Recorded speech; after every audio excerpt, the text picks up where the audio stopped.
बिस्मिल्लाहिर्रहमानिर्रहीम। अस्सलाम वालेकुम नाज़रीन, आप यूट्यूब चैनल देख रहे हैं। मैं इमरान खान हूँ। अब तक की सबसे इम्पॉर्टेंट और अहम ख़बर ये है कि डोनाल्ड ट्रंप ने जितने भी दावे किए वो सारे दावे ईरान ने गलत साबित कर दिए। ईरान ने मुस्तरद कर दिया है और बातचीत के ऊपर बिल्कुल भी कोई बाजू नहीं पकड़ा रहा। ईरान की जानिब से स्टेटमेंट क्या आया, उनकी फ़ौज की जानिब से, उनके सदर की जानिब से, उनके पार्लियामेंटेरियंस की जानिब से, ये बहुत अहम है। और अमेरिकन इसके बारे में क्या सोच रहे हैं और ये सारा खेल क्या हो रहा है। इंटरनेशनल खबरें, ईरान से आने वाली खबरें और डोनाल्ड ट्रंप के दावे, ये सारी चीज़ों का पोल खोल रहे हैं। अगले चंद मिनटों में मैं बहुत सारी चीज़ें आपके सामने रखने वाला हूं। नंबर एक, ये क्या वजह है कि ईरान बिल्कुल भी बाजू नहीं पकड़ा रहा। यानी ईरान की जानिब से तो अब लड़ाई हो रही है, ज़्यादा नुकसान तो ईरान का हुआ है। अगर आप ग्राउंड पे देखें, इमारतें तबाह हो जाना, लोगों की शहादत हो जाना, ये ज़्यादा नुकसान ईरान का हुआ है। लेकिन तारीख के अंदर ज़्यादा नुकसान इसराइल का और अमेरिका का हुआ है और ईरान जंग जीतता हुआ महसूस हो रहा है अपने कम वसाइल के बावजूद। ईरान क्यों कोई स्टेटमेंट नहीं दे रहा, क्यों इस बात से दूर हट रहा है कि कोई मुज़ाकरात हो रहे हैं? वो अमेरिका पे एतबार नहीं कर पा रहा और वो जानते हैं कि उन पर एक बड़े हमले की तैयारी की जा रही है और ईरान इस खित्ते से अमेरिका को अलविदा करना चाहता है हमेशा के लिए कि वो यहाँ से जाएं। अब इस बारे में जो स्टेटमेंट्स हैं वो मैं आपके सामने रख देता हूँ। एक तो जो सिनेरियो बन रहा है ना इन मुज़ाकरात से, वो ऐसा बन रहा है जैसा पाकिस्तान की एस्टेब्लिशमेंट ने इमरान खान के ख़िलाफ़ बनाया था कि जनाब हमने तो मौका दिया, हमने तो बातचीत की, हम तो आगे बढ़ते हैं, इमरान खान ही नहीं मानता, वो तो जनाब बहुत डटा हुआ है, वो तो पीछे हटने के लिए तैयार नहीं है, तो फिर भुगतो। ये इस किस्म का बयानिया ईरान के ख़िलाफ़ भी बनाने की कोशिश की जा रही है, जैसा कि हुज्जत तमाम की जाती है। इस किस्म का माहौल बनाया जा रहा है। अगर मुज़ाकरात होंगे तो इससे बेहतर तो कोई बात नहीं है ना। अल्टीमेटली तो एंड ऑफ द डे मुज़ाकरात ही होंगे, चीज़ें बेहतर हो जाएंगी। मगर ईरान में अक्सर लोग ये समझते हैं कि अमेरिका ईरान से कोई रब्ता नहीं कर रहा, ना ईरान का अमेरिका से कोई रब्ता है, बल्कि ये आपस में एक ढोंग रचा रहे हैं मुज़ाकरात का और एक खेल खेला जा रहा है। और कल को ये कहा जा सकता है कि हमने तो पूरी कोशिश की है। अब ईरान मानता ही नहीं है, ईरानी क़यादत को इस बात का इदराक ही नहीं है।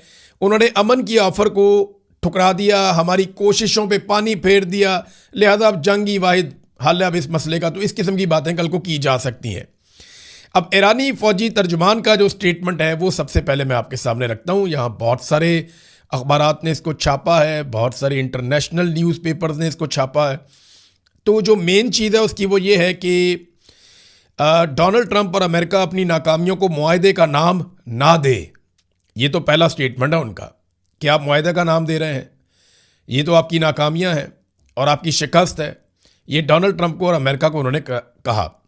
ईरान की मुसल्लह अफवाज ने अमरीकी सदर ट्रंप की जानिब से मुज़ाकरात के दावे को मुकम्मल तौर पर मुस्तरद कर दिया और उसे हकीकत के मुनाफी करार दे दिया। लेफ्टिनेंट कर्नल इब्राहिम जुल्फ़िकारी ने अमरीकी दावों पर तबसरा करते हुए कहा कि क्या अमरीका के अंदरूनी इख्तलाफात इस हद तक बढ़ चुके हैं कि वो अब खुद से मुज़ाकरात कर रहा है, यानी अपने आप से मुज़ाकरात कर रहा है, उसके अपने अंदर इतने इख्तलाफात पैदा हो गए हैं। उन्होंने वादे किया कि अमेरिका को अपनी नाकामियों पर पर्दा डालने के लिए इसे किसी फर्जी मुआहदे का नाम नहीं देना चाहिए। उन्होंने दो टोक अल्फाज में कहा कि जब तक ईरान की मर्जी पूरी नहीं होती और आलमी मार्केट में तेल की पुरानी कीमतें बहाल नहीं होती, तब तक पुराना निज़ाम वापस नहीं आएगा। उन्होंने मज़ीद कहा कि हालात की बेहतरी सिर्फ इस सूरत में मुमकिन है जब ईरान के ख़िलाफ़ किसी भी किस्म की कार्रवाई का ख्याल अमरीकी हुकाम के ज़हनों से मुकम्मल तौर पर ख़त्म हो जाए। और पहले दिन से उन्होंने कहा जी हमारा एक ही मौक़िफ़ है, ईरानी अवाम और क़यादत अमरीकी पॉलिसियों के साथ कभी नहीं चल सकते। ये तो उन्होंने क्लियरली कह दिया कि जनाब कोई मुज़ाकरात नहीं और ये अमेरिका अपने आप से ही मुज़ाकरात कर रहा है, ऐसी कोई चीज़ नहीं हो रही। अच्छा, एक और चीज़ जो ईरानी फ़ौज के तर्जुमान ने कही वो ये कहा कि अमरीकी अड्डों ने आपको क्या फ़ायदा दिया। ये बात उन्होंने अरब ममालिक से पूछा कि अमरीकी अड्डों ने आपको क्या फ़ायदा दिया।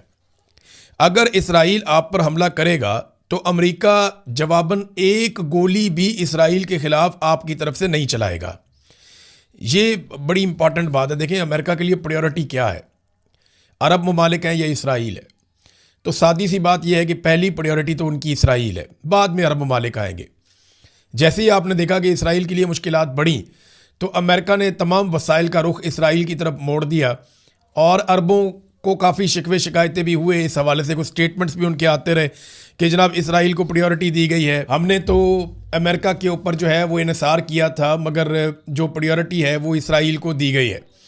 अब ईरान ने अपने सालसों को भी कुछ इन्फॉर्मेशन दी है। जो लोग बीच में कोशिश कर रहे हैं, पाकिस्तान हो गया, तुर्की हो गया, मिस्र हो गया, ओमान हो गया, कुछ और ममालिक हैं, वो कोशिश कर रहे हैं कि कुछ ना कुछ करके कोई बातचीत हो जाए। पाकिस्तान की ख़ास तौर पे इसलिए कोशिश है कि पाकिस्तान के अंदर अवामी दबाव बड़ा शदीद है कि इस जंग में पाकिस्तान को नहीं उतरना, और अगर ये जंग दोबारा होती है तो पाकिस्तान को इस जंग में उतरना पड़ेगा। पाकिस्तान के बाद दूसरा कोई चारा रह नहीं जाएगा, क्योंकि पाकिस्तान जब सऊदी अरब के साथ डील करेगा तो सऊदी अरब कहेगा आओ जंग में, तो इनको आना पड़ेगा। पाकिस्तान के सऊदी अरब के साथ ताल्लुकात ऐसे हैं, फिर पाकिस्तान अमेरिका को भी इनकार नहीं कर सकता। अब ये दावा भी किया जा रहा है अमेरिका से कि शहबाज शरीफ ने जो एक ट्वीट किया, जिसको डोनाल्ड ट्रंप ने एज इट इज़ उठाकर रीट्वीट कर दिया, वो ट्वीट अमेरिका से लिखकर भेजा गया था। यानी वो ट्वीट बाकायदा लिखकर भेजा गया था, और उसके अंदर नीचे 3 जो नाम है जिनको टैग किया गया वो भी अमेरिका से ही मुबैना तौर पे लिखकर भेजा गया था, और ये खबर अमेरिका से आ रही है। वहाँ दावा किया जा रहा है कि जनाब ये जो ट्वीट शहबाज शरीफ ने किया है, ये लिखाया शहबाज शरीफ को भेजा गया, और कहा गया जी इसको आपने एक नुक्ता भी तब्दील नहीं करना, और शहबाज शरीफ साहब ने वो ट्वीट कर दिया। उसको डोनाल्ड ट्रंप ने वहाँ पे उठा के रीट्वीट कर दिया, अपने अकाउंट से उसको शेयर कर दिया। लेकिन ईरान ने उसके ऊपर उसको नज़रअंदाज किया, ईरान ने उसके ऊपर तवज्जो नहीं दी, हालांकि ईरानी वज़ीर ख़ारजा को उसमें टैग किया गया था। अब ईरान ने जो लोग सालसी की कोशिश कर रहे हैं, चाहे वो तुर्क हैं, चाहे पाकिस्तानी हैं, चाहे वो मिस्री हैं, चाहे वो रशियन और चाइनीज़ हैं, तो ईरान ने सबको एक जवाब दिया। उन्होंने बताया कि डोनाल्ड ट्रंप 2 मरतबा पहले हमें धोखा दे चुका है, और हम दोबारा बेवकूफ़ नहीं बनना चाहते। खित्ते में हालिया फ़ौजी नकलो हरकत और जंगी तैयारियाँ, ये जनी जो कुछ भी इस वक्त खित्ते में हो रहा है, ईरान की इसके ऊपर नज़र है। वो कह रहे हैं जंगी तैयारियां हो रही हैं, फ़ौजी नकलो हरकत को हम देख रहे हैं, जो कुछ भी इस खित्ते में हो रहा है वो अमन और मुज़ाकरात की नहीं बल्कि एक जंग की तैयारी हो रही है। ये मुज़ाकरात की जो पेशकश है डोनाल्ड ट्रंप की जानिब से, ये महज एक चाल नज़र आती है, यानी एक जंग का माहौल हो सकता है दोबारा से बनाया जाए, ये उन्होंने दावा किया। अब इसमें ना एक साबिक अमरीकी CIA के सरबराह है। देखें, अब भरोसा ट्रंप का इतना है कि ईरान ट्रंप पे भरोसा नहीं कर रहा है, ऐसी बात नहीं है कि सिर्फ ईरान नहीं कर रहा। ये साबिक अमरीकी CIA के सरबराह हैं जॉन ब्रेनन, इन्होंने स्टेटमेंट दिया लाइव टीवी पे आकर। इन्होंने कहा जी ट्रंप से ज़्यादा ईरान की बातों पर मैं यकीन करता हूँ। हकायक बार बार सामने आने के बावजूद ट्रंप उन्हें तस्लीम नहीं कर रहा। ट्रंप अपनी तख्लीक करदा शिकस्त से जान छुड़ाने की कोशिश में है। जो ट्रंप ने किया वो एक हार है, एक शिकस्त है, अब वो उससे जान छुड़ाना चाहता है। ट्रंप गलत कह रहा है कि ईरान मुज़ाकरात के लिए सिग्नल भेज रहा है। ट्रंप का यह दावा गलत है कि ईरान अमरीकी शराइत पर अमेरिका से बात करना चाहता है। ईरानी हुकूमत की जानिब से कोई भी ट्रंप से बात नहीं कर रहा, ये दावा किया है अमरीकी CIA के साबिक सरबराह जॉन ब्रेनन ने। बहुत काबिल आदमी है, बहुत तेज़ आदमी है, इसने अमेरिका के लिए सर्व भी किया है। वो कहता है जी मुझे ईरान पे ज़्यादा भरोसा है, एतबार है, ट्रंप के ऊपर मैं एतबार नहीं कर सकता। अब जिस ट्रंप के ऊपर एतबार अमेरिका के अंदर साबिक CIA का सरबराह नहीं कर पा रहा, उस पर ईरान कैसे ट्रस्ट करेगा, ये है इंपॉर्टेंट बात। देखिए, फ़ौजी तो मज़ीद पहुंचाए जा रहे हैं, मिडल ईस्ट में तैयारियां की जा रही हैं, और इसके ऊपर अब ईरानियों के स्टेटमेंट भी आना शुरू हो गए हैं। अब अगले मरहले में ईरान का जो जजीरा है खारक, जहां से ईरान अपना 90% तेल जो है उसको एक्सपोर्ट करता है, पूरी दुनिया में भेजता है, उसके ऊपर अमेरिकन कब्जा करने का सोच रहे हैं। अगर अमेरिकन ने उसके ऊपर कब्जा कर लिया, और ये खलीजी ममालिक ने और मुख्तलिफ सोर्सेज ने अमेरिका को बताया कि अगर यहाँ पे आप कब्जा कर लेते हैं तो इस स्ट्रेटजी के तहत ईरान को आप मफलूज कर देंगे। अब सवाल ये पैदा होता है कि क्या अमरीकी फ़ौजी ये कर सकते हैं? देखिए, वो ये कर सकते हैं, ऐसा नहीं है कि वो ये नहीं कर सकते, हर चीज़ मुमकिन होती है, लेकिन इसकी कीमत बहुत भारी होगी। जब वो ये करेंगे तो उसके बाद वो वहाँ पे सस्टेन कर पाएंगे या नहीं, ये नहीं कहा जा सकता। जजीरे पे कब्जा करना कोई इतनी बड़ी बात नहीं है, वो उनकी जानें चली जाएंगी, उनका नुकसान हो जाएगा माली बहुत ज़्यादा अमेरिकन का, बिल आखिर वो जजीरे पे कब्जा कर लेंगे। लेकिन क्या वो इस कब्जे को बरकरार रख पाएंगे?